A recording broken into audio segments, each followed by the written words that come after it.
Good morning D students. आज की इस वीडियो में हम क्लास 12 का एक इम्पॉर्टेंट टॉपिक पढ़ने वाले हैं, पीसीआर, जिसका फुल फॉर्म होता है पॉलीमरेज चेन रिएक्शन।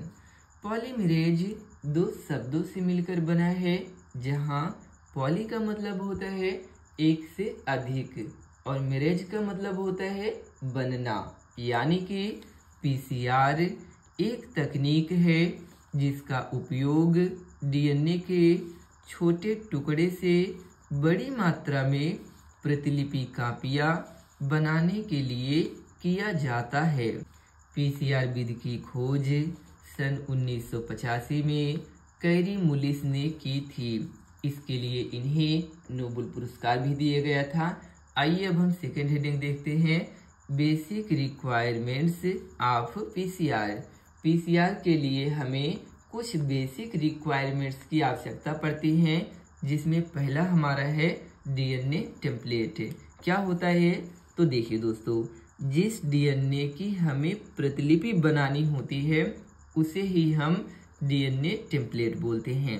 दूसरा है हमारा प्राइमर। प्राइमर क्या होते हैं तो एक छोटे न्यूक्लियोटाइड अनुक्रम होते हैं जो डीएनए के विशिष्ट अंश से जुड़ते हैं। तीसरे नंबर पर है न्यूक्लियोटाइड।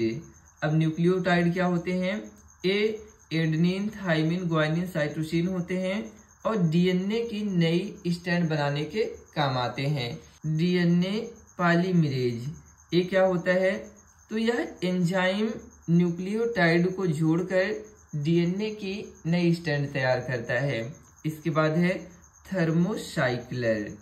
थर्मोसाइक्लर एक उपकरण है जो पीसीआर के लिए ताप को नियंत्रित करता है। पीसीआर के चरण, स्टेप ऑफ पीसीआर। पीसीआर को निम्नलिखित 3 चरणों में बांटा गया है।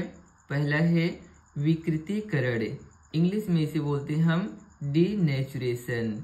इसमें जो है सबसे पहले डीएनए के दोहरे हेलिक्स को अलग करने के लिए मिश्रण को उच्च तापमान लगभग 94 से 98 डिग्री सेल्सियस पर गर्म किया जाता है, जिसमें डीएनए के जो हाइड्रोजन बांड होते हैं वो टूट जाते हैं और डीएनए क्या हो जाता है, अलग अलग हो जाता है। इसके बाद दूसरा है तापानुशीतन, जिसे इंग्लिश में एनिलिंग बोलते हैं। इस प्रक्रिया में डीएनए को 40 से 60 डिग्री सेल्सियस तक ठंडा करते हैं। यहाँ पर जो टेम्परेचर लगभग 98 डिग्री सेल्सियस पर था उसे डाउन करके लगभग 60 डिग्री सेल्सियस पर लाते हैं, ताकि जो है प्राइमर क्या होते हैं, मैंने पहले बताया था कि छोटे न्यूक्लियोटाइड अनुक्रम होते हैं, ये डीएनए के विशिष्ट अंशों पर बंध सके। ठीक है। तीसरा है विस्तारण, एक्सटेंशन। नाम से पता चल रहा है कि यहाँ पर विस्तार होना है। इस प्रक्रिया में तापमान को लगभग 72 डिग्री सेल्सियस तक बढ़ाया जाता है।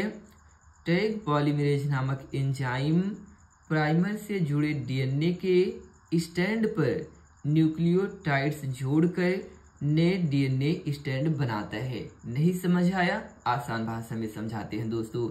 यहाँ पर जो प्राइमर डीएनए के साथ जुड़ा था उसमें टैग पॉलीमरेज नामक एंजाइम जो है न्यूक्लियोटाइड्स और जोड़ देता है और फिर नए डीएनए स्ट्रैंड बनाता है। अब आइए इसे हम डायग्राम की मदद से समझते हैं। यहाँ पर हमने पॉलीमरेज चेन रिएक्शन का चित्र बनाया है, जिसमें पहली प्रक्रिया डीनेचुरेशन के द्वारा जो डीएनए का डबल हेलिक्स है इसे अलग करने के लिए हम टेम्परेचर प्रोवाइड करते हैं, जिससे इसका हाइड्रोजन बांड जो है टूट जाता है और यहाँ पर ये अलग हो गया और नीचे भी आप देख सकते हैं ये अलग हो गया। इसके बाद सेकेंड स्टेप में क्या होता है, एनिलिंग। इस प्रक्रिया में जैसे ही डीएनए को थोड़ा ठंडा किया जाता है तो जो प्राइमर होते हैं, प्राइमर क्या होते हैं, छोटे न्यूक्लियोटाइड अनुक्रम होते हैं। ये क्या किए, डीएनए के साथ जुड़ गए विशिष्ट स्थानों पर, एक तो ऊपर वाले के साथ और एक यहाँ पर जुड़ गया।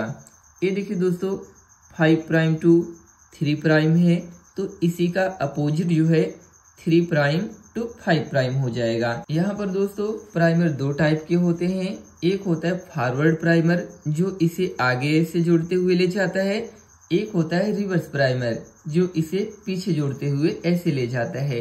इसके बाद लास्ट स्टेप में क्या है, एक्सटेंशन, जिसे हिंदी में हम क्या कहते हैं, विस्तारण कहते हैं। इस प्रक्रिया में दोस्तों जैसे ही फिर से टेम्परेचर लगभग 72 डिग्री के आसपास तक बढ़ाया जाता है तो यहाँ पर जो प्राइमर और न्यूक्लियोटाइड आपस में जुड़े थे, छोटा था, इसी में ही एक टैग पॉलीमरेज नामक एंजाइम न्यूक्लियोटाइड्स जोड़कर नए डीएनए स्ट्रैंड बनाता है।